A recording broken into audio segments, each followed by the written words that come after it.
नमस्कार दोस्तों, हमारे न्यूज़ यूट्यूब चैनल में एक बार से फिर लेटेस्ट अपडेट लेकर आप लोगों का हार्दिक स्वागत है। तो 7th डीए हाइक अपडेट लेकर हम आप लोगों के साथ हाजिर हुए हैं। तो दोस्तों आपको बता दें कि डीए और डीआर पर बहुत दिनों से काफ़ी चर्चा चली हुई है, तो उसी के बारे में आज हम आपको पूरी डिटेल के साथ बताएंगे।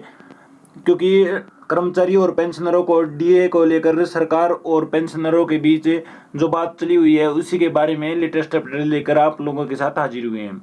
वेतन में 30,000 से 1 लाख तक की वृद्धि से लेकर फिटमेंट फैक्टर पर लेटेस्ट न्यूज। तो दोस्तों फिटमेंट फैक्टर पर भी एक बहुत बड़ी खबर आई है, वही आपको इसी वीडियो के माध्यम से पूरी डिटेल के साथ एक बार बताते हैं। केंद्र सरकार के 7वें कमीशन के कर्मचारियों को जल्द ही कई बड़े फायदे मिल सकते हैं। दरअसल केंद्र सरकार के कर्मचारियों को इस साल 4 बड़े फायदे देखने को मिल रहे हैं, लेकिन जुलाई के महीने में केंद्र सरकार के कर्मचारियों के वेतन में बम्पर बढ़ोतरी की उम्मीद है। इसका इंतजार कर्मचारी भी कर रहे हैं। एक तरफ जहां डीए में 5 से 6% की बढ़ोतरी का अनुमान लगाया गया है, वहीं पर दोस्तों सरकार सभी कर्मचारियों को फिटमेंट फैक्टर, ईपीएफ लिमिट और डीए एरियर समेत बड़ी राहत दे सकती है।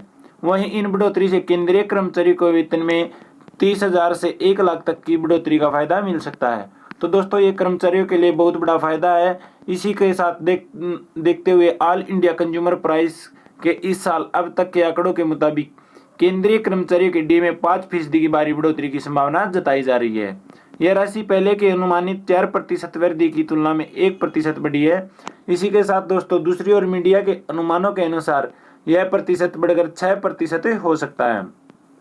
यदि मई के एआईसीपीआई के आंकड़े अपने बढ़ते पर्यवेक्षक के साथ जारी हैं, तो इस साल जनवरी में 3% बढ़ोतरी के बाद डीए 5% की अनुमानित बढ़ोतरी से बढ़कर 39% हो जाएगा, जो कर्मचारियों के लिए बहुत बड़ा फायदा लेकर आएगा। दोस्तों जहां वर्तमान में डीए 34% है, यदि यह 6% बढ़ जाता है तो यह भारत और दुनिया भर में बढ़ती मुद्रास्फीति के समय में बहुत बड़ा होगा। इस तरह की वृद्धि से आय 3400 रुपये प्रति माह या 40,000 रुपये से कुछ अधिक बढ़ सकती है। तो आपको बता दें कि दोस्तों वहीं दूसरी ओर पीएफ मनी लिमिट बढ़ने की भी संभावना है। तो दोस्तों ईपीएफ द्वारा सदस्यों के खाते में वित्तीय वर्ष 2021 के लिए 8.10% वार्षिक ब्याज दर जमा की जाएगी। आधिकारिक घोषणा के बाद ईपीएफओ ग्राहकों और कर्मचारियों के खाते में जल्द ही ब्याज दर की राशि जमा की जाएगी। इसी के साथ दोस्तों दरअसल एम्प्लॉय प्रोविडेंट फंड ऑर्गेनाइजेशन की ओर से कर्मचारियों के लिए एक और अच्छी खबर दी जा सकती है। ईपीएफओ के तहत वेतन की अनिवार्य सीमा को भी बढ़ाया जा सकता है। आपको बता दें कि फिलहाल यह सीमा 15,000 है, जिसे बढ़ाकर 21,000 करने पर विचार किया जा रहा है। अगर यह दोस्तों 21,000 बढ़ जाती है तो कर्मचारियों को फायदा ही फायदा होगा। इसके लिए एक उच्च स्तरीय बैठक में प्रस्ताव भेजा गया है, लेकिन दोस्तों वित्त मंत्रालय को भेजे गए प्रस्ताव पर सहमति बनी है कि प्रस्ताव पर सहमति मिलते ही 75 लाख कर्मचारियों को इसका लाभ मिल सकता है। हालांकि अभी तक सरकार की ओर से ईपीएफ पेंशन की सीमा बढ़ाने को लेकर कोई आधिकारिक घोषणा नहीं की गई है। इसके लिए 4 साल पहले वित्त मंत्रालय को एक प्रस्ताव भेजा गया था, जिसके लिए लिमिट को 15,000 रुपये से बढ़ाकर 21,000 रुपये प्रति माह करने का प्रस्ताव किया गया था। इसी के साथ बता दें कि दोस्तों 2004 में इसका संशोधन किसके लिए किया गया था, जिसके लिए पीएफ वेतन सीमा को 6500 रुपये से बढ़ाकर 15,000 रुपये कर दिया गया था। लेकिन इस बार अगर यह आंकड़ा बढ़ता तो इसका बड़ा फायदा 75 लाख कर्मचारियों को मिल सकता है।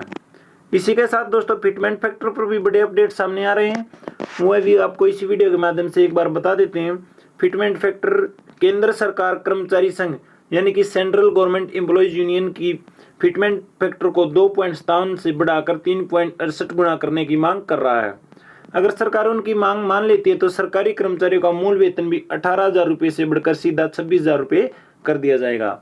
इससे पहले 2017 में सरकार ने एंट्री लेवल पर सैलरी बढ़ाई थी। उस समय मूल वेतन को 7,000 रुपये से बढ़ाकर 18,000 रुपये किया गया था।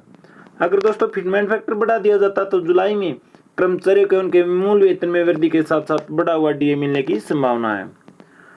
क्या 18 महीने पुराने डीए एरियर का होगा क्लियर? तो दोस्तों ये बहुत बड़ी अपडेट निकलकर सामने आई है कि जो 18 महीने से रुके हुए डीए एरियर पर latest update day by day आ रही है, तो उसी के बारे में एक बहुत बड़ी खबर निकलकर सामने आई है कि डीए जो 18 महीने से चला हुआ एरियर है वो क्लियर होगा या नहीं होगा। तो दोस्तों महंगाई भत्ते के 18 माह के बकाया भुगतान की खबर ने एक बार फिर जोर पकड़ लिया है। हाल के सूत्रों की माने तो लगातार मना करने के बाद सरकार एक बार फिर इस पर विचार कर सकती है। दरअसल जनवरी 2020 से जून 2021 तक के डीए एरियर के भुगतान की समस्या का समाधान जल्द हो सकता है। केंद्र सरकार के कर्मचारियों को एक ही भुगतान में 2 लाख रुपए के सभी बकाया प्राप्त करने की संभावना से नहीं चूकना चाहिए, क्योंकि कर्मचारियों के वेतन, बेड और ढांचे का असर डीए एरियर की राशि पर पड़ेगा। और दोस्तों बता दें कि केंद्र सरकार के कर्मचारियों को साल में 2 बार जनवरी और जुलाई में डीए मिलता है। आमतौर पर घोषणा मार्च से सितंबर के बीच होती है, लेकिन दोस्तों वित्त मंत्रालय ने कोरोना महामारी के चलते जनवरी 2020 से जून 2021 के बीच केंद्रीय कर्मचारियों के डीए में वृद्धि पर रोक लगा दी थी।